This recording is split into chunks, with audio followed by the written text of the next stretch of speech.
I was supposed to write a speech, tell you about my husband, but I think you guys already have an idea of who he was.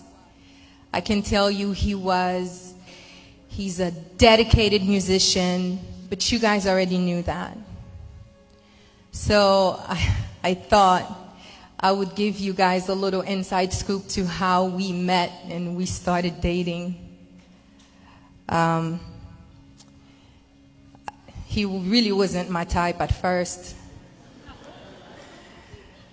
So my cousin Caroline had a birthday party, and he was hi baby, and he was a performer there.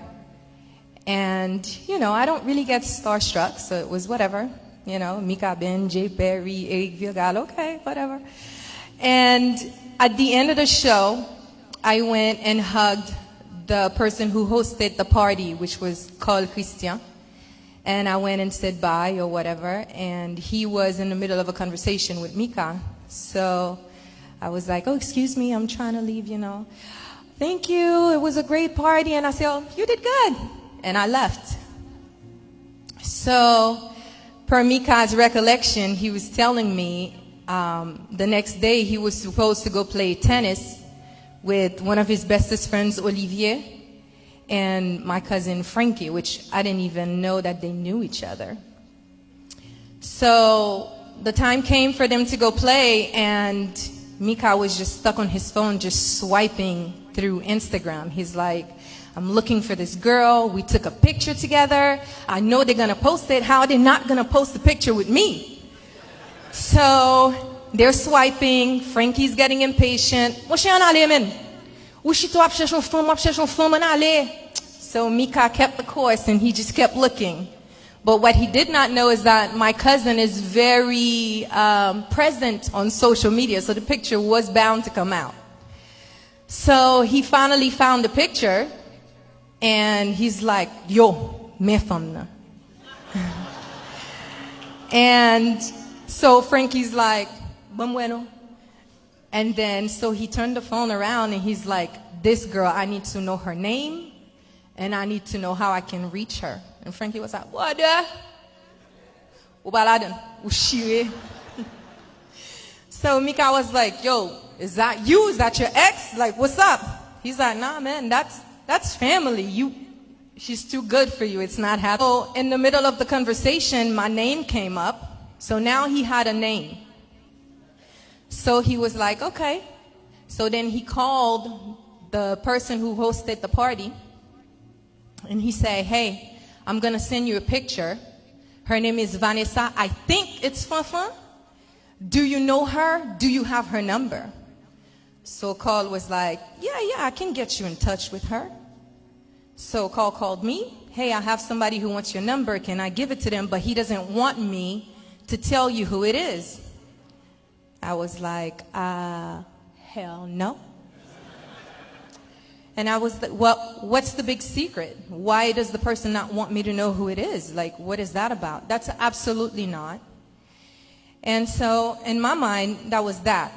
But I guess Mika just kept on harassing Carl, and Carl kept harassing me. So I got all kinds of bribes. Listen, I'm going to take you to the Versace house. Let's go have dinner. We can talk about this. Can I give him your number, though? No. So finally, I gave in. He suggested we do a group chat on WhatsApp. And he said, you know, if anything, you can just block him if you don't like him. I was like, Christian, if that's going to get you off my back, do the group chat.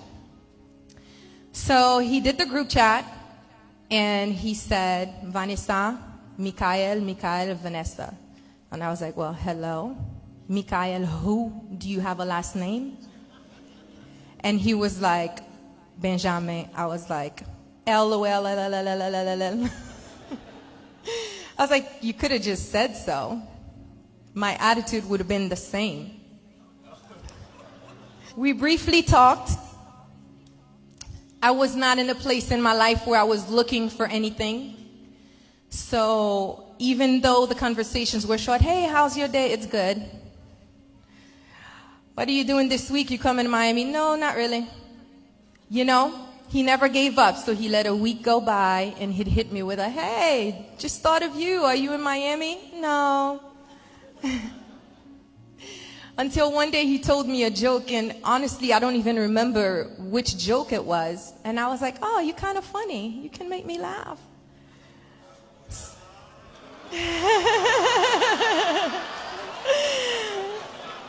And then from there, we started talking every single day. And that lasted a good 7 to 8 months. And I never had to see him, but he became part of my daily routine. If I'm at work and I'm having a bad day and I don't talk to Mika, it was a problem, not just for me, but for him. Because then I started to get so attached to him, and I was like, wait a minute. I thought we were just trying to be friends, so what is that? So, right. So I went down to Miami, and we finally met. Do me the honor of coming with me. I said, okay. So we went. We had a good time. And he said, oh, we have to fly to New York tomorrow, Tilio and I, so do you mind if I leave my stuff in your truck?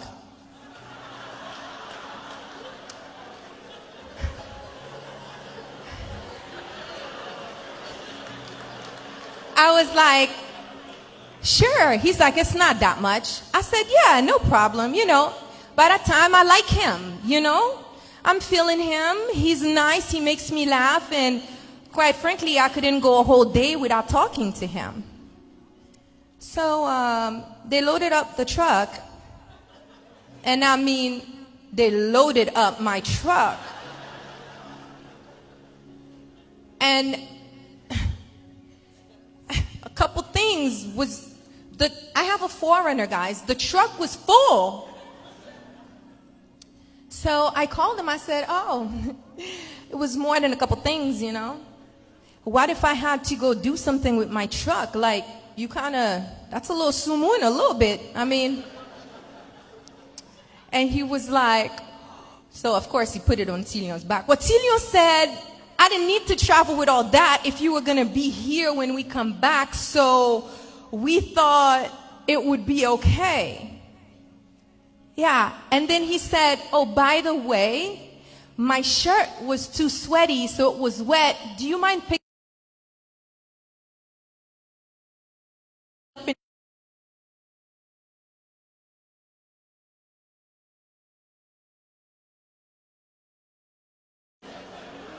So,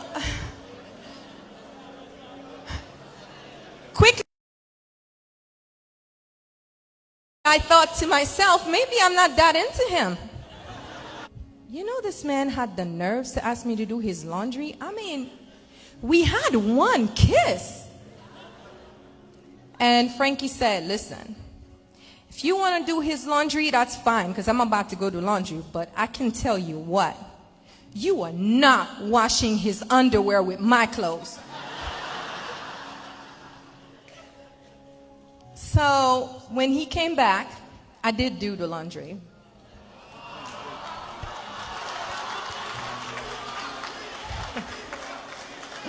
I did it. But when he came back, I couldn't wait to give him a piece of my mind. And I remember Tilion saying, Mika, ça va manger avec fouette, non? And on my way home, I called him and I told him, you know, I don't think this is going to work out. First of all, you travel too much. I like the boring life. I want to be home, have kids, go to the park, go to the movies, the simple life. You want to travel, you want to have your fans. I don't think that's the life for me. This man told me, let me tell you something. You're my last stop.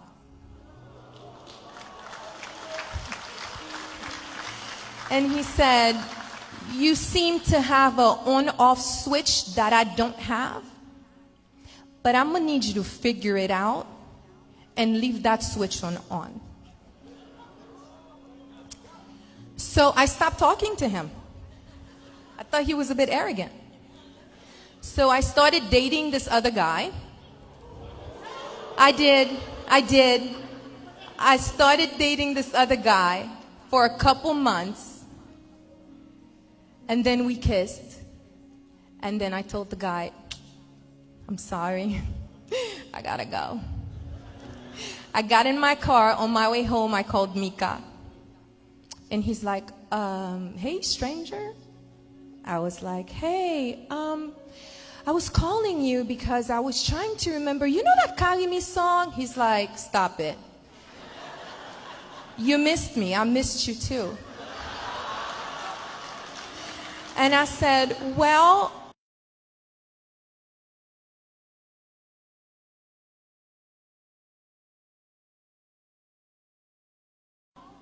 full disclosure, and I started crying. And then we were about to go to second base, and I was like, what the hell? And then he's like, wait, you kissed him? I was like, I think I just cheated on you. He's like, well, okay. So let's have a real conversation about what you want. And when you figure out what that is, I will be here waiting for you. But I will tell you one thing. A union between me and you would be one that God would be proud of.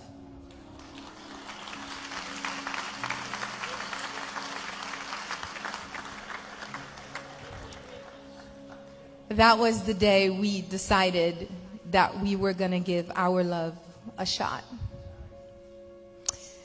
And we've been in love ever since.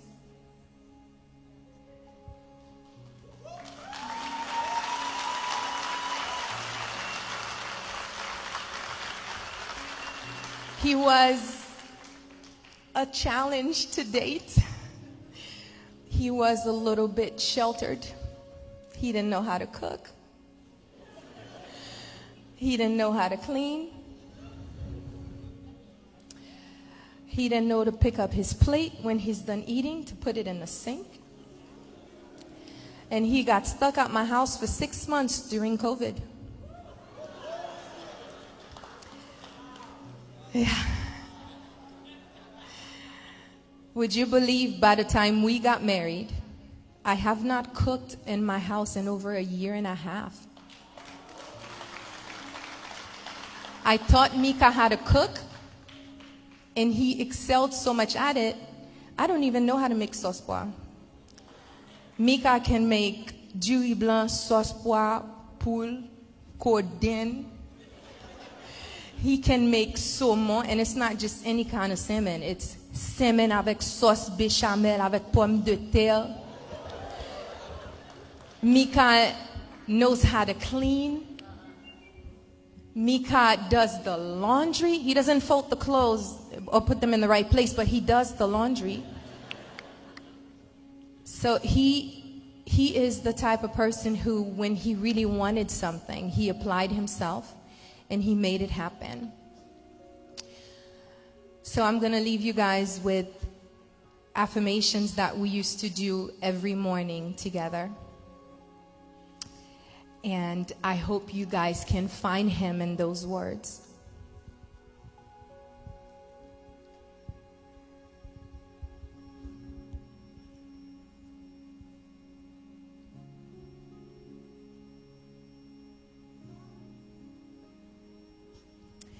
I am a disciple of Jesus Christ, and I am conscious of the lessons he offers me.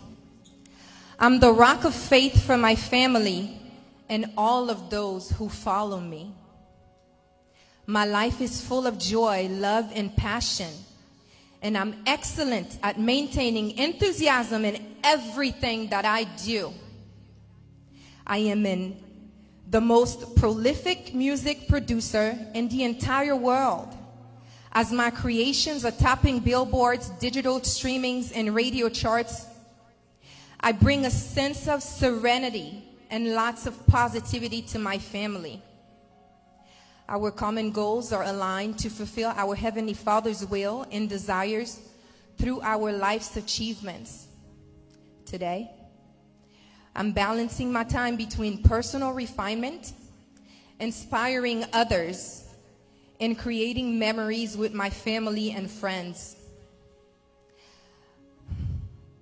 I expose the greatness in others and shine my light on it for others to see. I'm a wise steward of the incredible wealth I was given. Today I show gratitude for my healthy body by eating the most nutritious foods and demanding greater strength, speed, and stamina. I have a hunger for the truth, and I have the discipline to study from the greatest minds.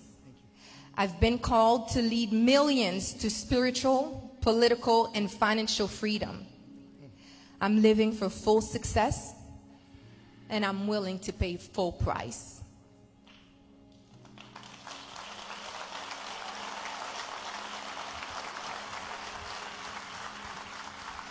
Thank you, Vanessa, for that wonderful story.